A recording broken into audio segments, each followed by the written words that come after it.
this the next generation of NBA stars ready in the wings to, perhaps take that mantle from Kyrie? Since we last talked, I think you mentioned there's about 15 NBA stars with shoe deals. Has that changed since the last time we chatted? And do you think there'll be more? Do you see an increase happening with like the rise of NIL with like college players? Like how do you think that with this college athletes or even high school athletes, all that meshing together, has that affected how shoe deals are going to be done in the future? I imagine that will. NIL deals are interesting. I, I can't think of an ideal where they're getting a shoe.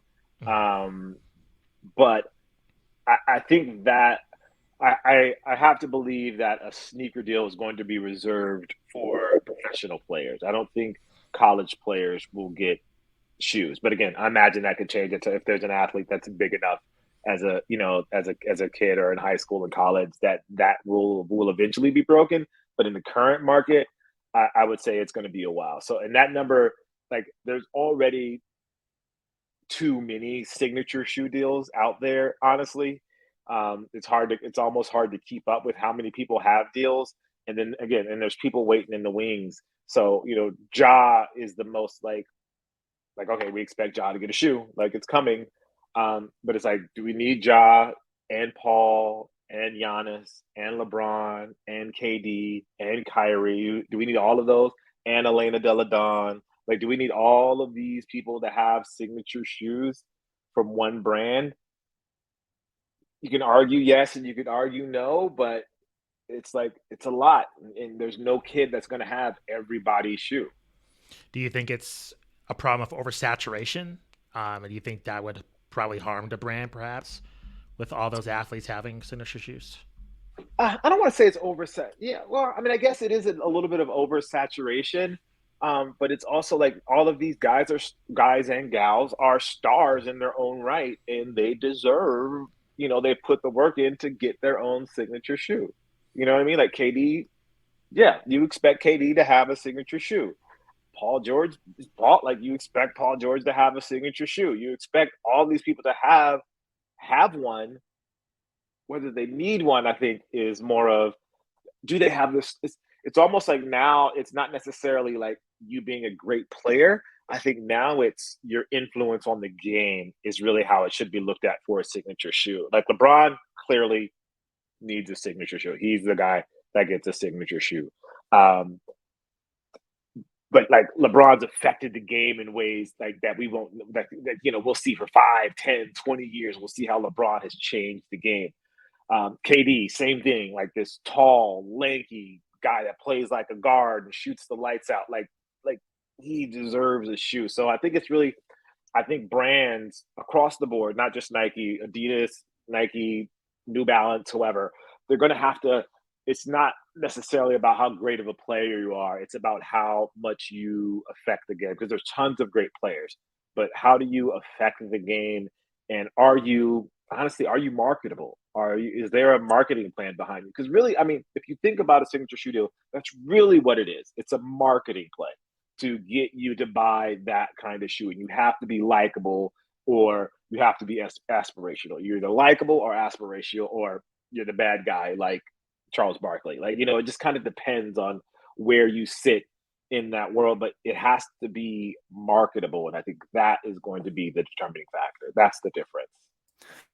Yeah, and taking it back to what you just mentioned about NIL, that's why I agree with you. And I think that perfectly illustrates it is how much influence really is a collegiate athlete going to have, especially when you consider, college sports wise. I don't know that the ratings and the overall poll. I mean, you could be big man on campus at Duke or, star of that basketball team and not really have a whole lot of pull and influence like you just mentioned. So that might be one of the Yeah. main limitations as far as that goes. When you look at, we have, I'm sure you, as all of us have been following, we've got Wemby in the draft next year. We've got Scoot Henderson, who looks very exciting. Traditionally, big men, and you can speak more to this, I'm sure. You have much more knowledge on it than I do, but traditionally, big men don't seem to do as well selling shoes or getting shoe deals. Do you see Wemby as a potential for breaking that mold? I mean, we're seeing him take these bizarre, like one-legged three-pointers from deep and swishing them. Is he, enough of an anomaly that sort of increases his marketability and influence, or it's just going to take sheer dominance? I think again. I think he'll get a shoe deal. Like it's clearly he's going to get a shoe deal. Hmm. Um, but again, I think he just has to be marketable. Like you can be a great player. Like Kawhi's amazing. Like and New Balance is trying their best to market him, but he just doesn't have that it thing. It's There's an true. it thing Yeah, to you that makes you that kind of flips the switch for you. So I just don't I haven't seen enough of him. Let me say, I'll say that. I haven't seen enough of Wimby to know if he has that it thing. Like I haven't really heard him talk. You know what I mean? I've seen him ball out and I've seen him, go crazy on the court, but I haven't really heard him like his charisma. Like where's his charisma level? Like where is that? absolutely. Like Yeah. where how is that going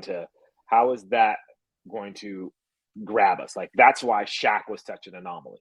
Like Shaq sold shoes because he was Shaq.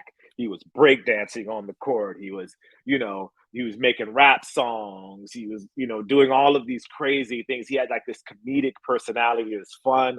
I'm a fun guy, but I'll crush you on the court. But I love to have fun at the same time. Like that's what made Shaq so appealing and allowed for Shaq to sell shoes.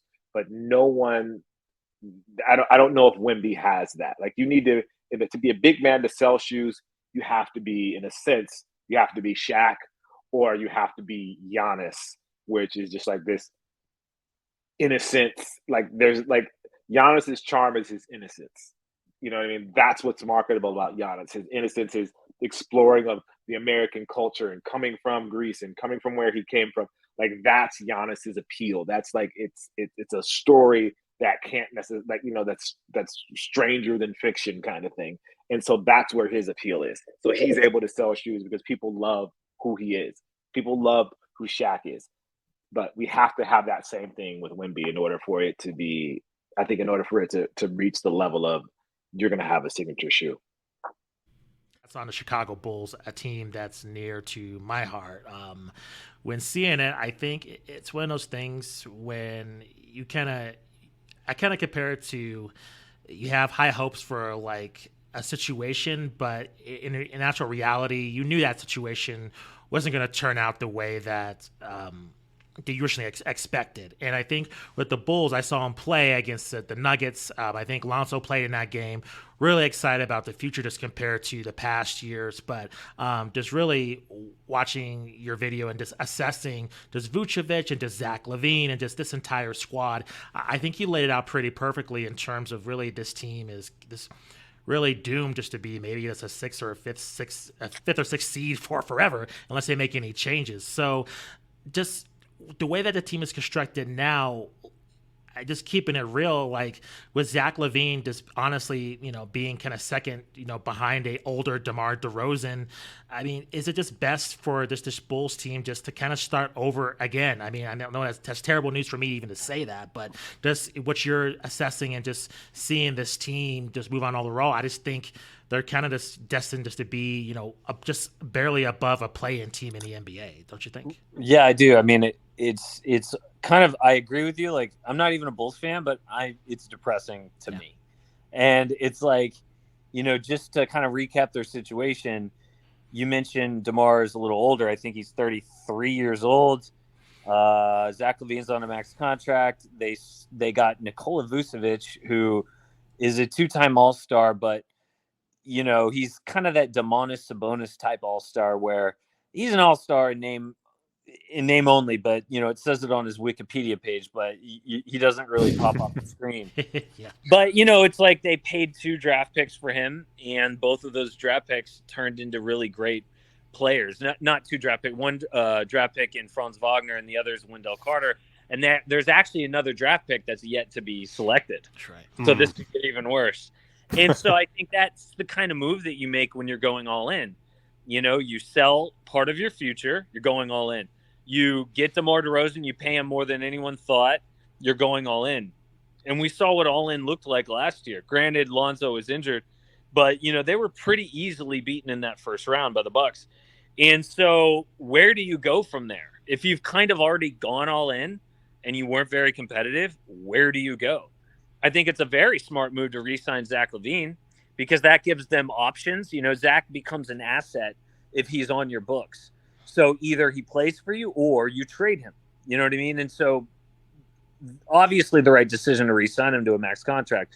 But, you know, what should they do? Should they rebuild now or should they ride it out for a couple more years and just kind of, you know, definition of insanity, you know? I don't know, man. It's hard to say. I mean, how could you tell somebody to blow it up, you know, at this point? That just seems crazy. I think part of the rationale for keeping it together is the whole Lonzo piece and saying that, you know, we were the number one seed before Lonzo got injured. So why don't we just wait for him to come back and see what happens? And so ultimately, I think that's what they'll do, right? Because, I mean, it did look good at times, and they were much better on defense than people thought.